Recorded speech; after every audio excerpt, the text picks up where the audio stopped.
সন্ধ্যার নাস্তার আইটেম হিসেবে কিন্তু পাস্তা দারুণ একটি মুখরোচক খাবার। তো পাস্তাগুলোকে আমি সিদ্ধ করে নিয়েছি।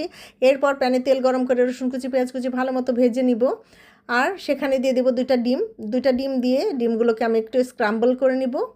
আর এরপর সেখানে দিয়ে দিব আগে থেকেই সিদ্ধ করে রাখা পাস্তা। পাস্তাগুলোকে আমি অল্প লবণ আর তেল দিয়ে সিদ্ধ করে নিয়েছিলাম। পাস্তাগুলো দিয়ে এখানে একটু লবণ দেবো এখন পরিমাণ মতো।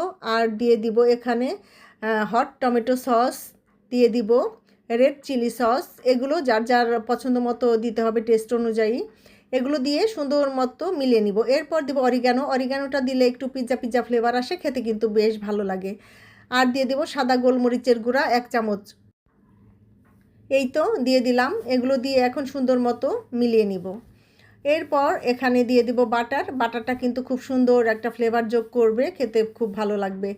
ব্যাস 1 টুকরো বাটার দিয়ে সুন্দর মতো মিলিয়ে নিব। এরপর দিয়ে দিব মোজারেলা চিজ। চিজটাকে আমি গ্রেট করে নিয়েছি, সুন্দর মতো ওপর থেকে স্প্রেড করে দিলাম। এরপর ঢাকনা দিয়ে ঢেকে কিছুক্ষণ রেখে দিব লো হিটে চুলার মধ্যে।